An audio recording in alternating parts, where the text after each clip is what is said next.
Hey guys, here's 10 things I'll never put on my car. Well, the first 5 anyways.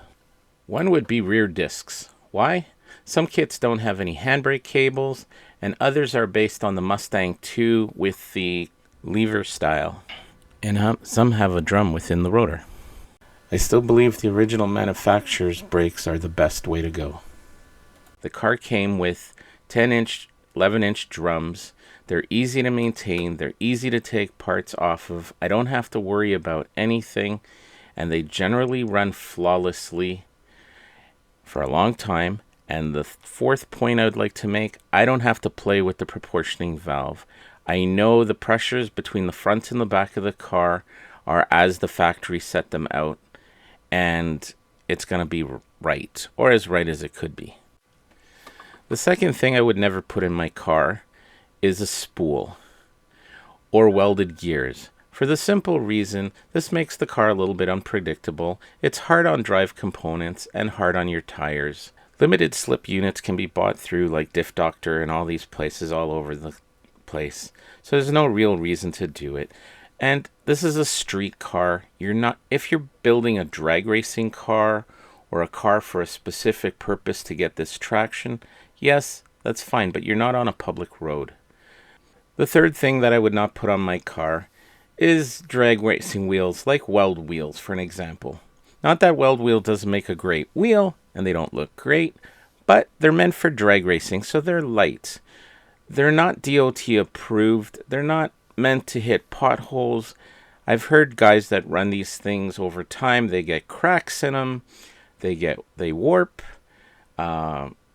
Just all around not a good idea. If you're going to use it for drag racing or some track racing, that's what they were meant for. If you're going to drive it on the street, you want something with a DOT rating. Something that's not going to snap or fall apart when you hit a pothole accidentally or bad road conditions or whatnot. The fourth thing that I would never put on my car, which I have done in the past and I really regretted it, was an exhaust system that stops after the muffler. And the reason why I say this, the exhaust comes through the floor, through the windows, etc., and you're just dying if you're in traffic. It's a lot louder than it would normally be. And honestly, if you have an engine that's burning a bit of oil and whatnot, it sprays everything underneath from the exhaust, from the muffler's back. So you're cleaning everything and whatnot. And take the time, spend the money, and put tailpipes on. You'll thank me in the long run. And the fifth thing I would never put on my car is pretty much any aftermarket K-frame, aftermarket brakes, rack and pinion setup, any of that stuff.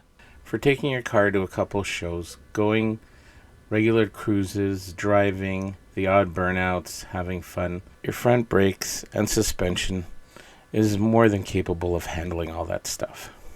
What a lot of people don't realize is that these parts are just not bolt on and forget about it. You need to maintain them, unlike the OEM stuff. The aftermarket companies conveniently put a piece of paper in there resolving them of any responsibility or how it was installed. Meaning, you might be responsible for any issues arising. Therefore, they do need to be maintained. They do need to be inspected more regularly to be safe. This is why the manufacturers put on them for racing purposes or off-road use only, because it needs to be checked. But the average person doesn't check this. They throw this bling bling on their car. They think they have something really great. Most of the time it's not even set up properly, making it not the best to be put on public roads. Because facts are facts. If your wheel falls off and you're on a public road and the tire goes off and hurts somebody or kills somebody, it's a different story than if you're on a racetrack and your wheel falls off and it goes into the field or it hits the barrier or whatnot. To me, those are two different scenarios, majorly.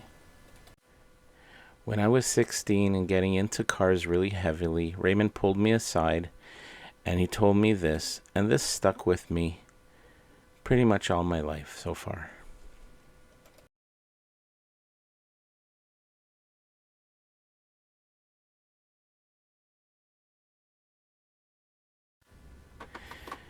Hey guys, This is the first 5 points that I made of things that I wouldn't put on my car. Let me know if you agree with them in the comments below, and we'll put part 2 together.